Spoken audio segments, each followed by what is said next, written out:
യുടെ സംസ്കാരം എന്നുള്ള വിവരങ്ങളാണ് ഇപ്പോൾ ലഭിക്കുന്നത്. മാറ്റമുണ്ടാകുമോ എന്നുള്ളത് അറിയില്ല. ഇന്നത്തെ പൊതുദർശനത്തിന് ശേഷം പിന്നീട് വീട്ടിലേക്ക് തന്നെ കൊണ്ടുപോകാനാണ് സാധ്യത. മറ്റ് കാര്യങ്ങൾ ഇപ്പോൾ കണ്ണൂരിലേക്ക് കൊണ്ടുവരുന്നുണ്ടോ ഇല്ലെങ്കിൽ അവിടെ തന്നെയാണോ എന്നൊക്കെയുള്ള കാര്യങ്ങൾ തീരുമാനിച്ചോ എന്നറിയില്ല. പക്ഷേ എങ്കിൽ പോലും ഇപ്പോൾ ഈ പൊതുദർശനവുമായി ബന്ധപ്പെട്ടുള്ള വിവരങ്ങൾ മാത്രമാണ് വന്നുകൊണ്ടിരിക്കുന്നത്. 1 മണിയോടെ പൊതുദർശനം ടൗൺ ഹാളിൽ ആരംഭിക്കും. അതിനുശേഷമായിരിക്കും 3 മണിയോടുകൂടി വീട്ടിലേക്ക് കൊണ്ടുപോവുക. ഷുക്കൂർ വീണ്ടും ചേരുന്നുണ്ട്. ഷുക്കൂർ, നേരത്തെ ശ്രീ മമ്മൂട്ടി അദ്ദേഹമൊക്കെ വീട്ടിൽ വന്ന് കണ്ടുപോയിരുന്നു. മറ്റൊന്ന് മോഹൻലാലാണ്, അദ്ദേഹം നമ്മളോട് പ്രതികരിച്ചു. അദ്ദേഹം കൊച്ചിയിൽ തന്നെയുണ്ട്. മിക്കവാറും ടൗൺ ഹാളിലേക്ക് ആയിരിക്കും വരിക എന്ന് പ്രതീക്ഷിക്കുന്നു. അങ്ങനെ സിനിമാ മേഖലയിലെ മുഴുവൻ ആളുകളും ഏതാണ്ട് കൊച്ചിയിൽ തന്നെ ഉണ്ടെന്ന് മനസ്സിലാക്കുന്നു. അപ്പോൾ അവരെല്ലാം എത്തേണ്ടതുണ്ട്. മറ്റൊന്ന് CM എപ്പോൾ എത്തും എന്നൊക്കെയുള്ളതാണ്. അതിൻ്റെ വിവരങ്ങളൊക്കെ ലഭ്യമായിട്ടുണ്ടോ?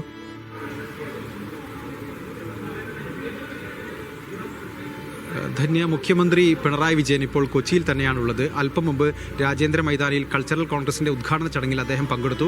അതിനുശേഷം അദ്ദേഹം ഗസ്റ്റ് ഹൗസിലേക്ക് എത്തി എന്നാണ് ഞാൻ മനസ്സിലാക്കുന്നത്. അവിടെ നിന്നും മൃതദേഹം ഇവിടേക്ക് എത്തുന്നതോടുകൂടി അദ്ദേഹം ഇവിടെ എത്തുകയും അന്തിമോപചാരം അർപ്പിച്ച് അദ്ദേഹം മടങ്ങുകയും ചെയ്യും.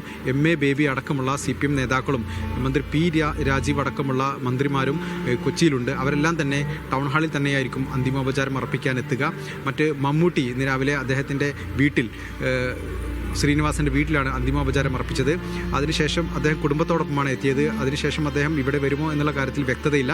എന്തായാലും സിനിമാ പ്രമുഖരെല്ലാം തന്നെ, ബാക്കിയുള്ള പ്രമുഖരെല്ലാം തന്നെ ടൗൺ ഹാളിൽ എത്താനാണ് സാധ്യത. ഇതിനകം ഇടവേള ബാബു അടക്കമുള്ള സിനിമാ പ്രവർത്തകർ ഇതിനകം തന്നെ ടൗൺ ഹാളിൽ എത്തിയിട്ടുണ്ട്. ഞാൻ നേരത്തെ പറഞ്ഞതുപോലെ FEPCA പ്രവർത്തകരാണ് ഈ സംസ്കാര ചടങ്ങുകളുമായി ബന്ധപ്പെട്ട ക്രമീകരണങ്ങളെല്ലാം ചെയ്യുന്നത്. അവരും ഇവിടെ നേരത്തെ തന്നെ എത്തി എല്ലാ സൗകര്യങ്ങളും ഇതിനായി ചെയ്തിട്ടുണ്ട്. ഒപ്പം തന്നെ ഇതിനുള്ള സുരക്ഷാ ക്രമീകരണങ്ങൾ, പ്രത്യേകിച്ച് സെലിബ്രിറ്റികളെല്ലാം വരുന്നതുകൊണ്ട് തന്നെ ഇതിനുള്ള സുരക്ഷാ ക്രമീകരണങ്ങൾ അത്യാവശ്യമാണ്. പോലീസിൻ്റെ സംവിധാനം എല്ലാം തന്നെ നേരത്തെ തന്നെ സജ്ജമായിട്ടുണ്ട്. ഈ ഭാഗത്ത് വാഹന ഗതാഗതം അടക്കമുള്ള ക്രമീകരണങ്ങൾ വളരെ പ്രധാനമാണ്. അതെല്ലാം തന്നെ പോലീസ് നേരത്തെ തന്നെ എത്തി അവർ നിയന്ത്രണത്തിലാക്കിയിട്ടുണ്ട്. എന്തായാലും 1 മണിയോടുകൂടി മൃതദേഹം ഇവിടെ എത്തുമെന്നാണ് പ്രതീക്ഷിക്കുന്നത്.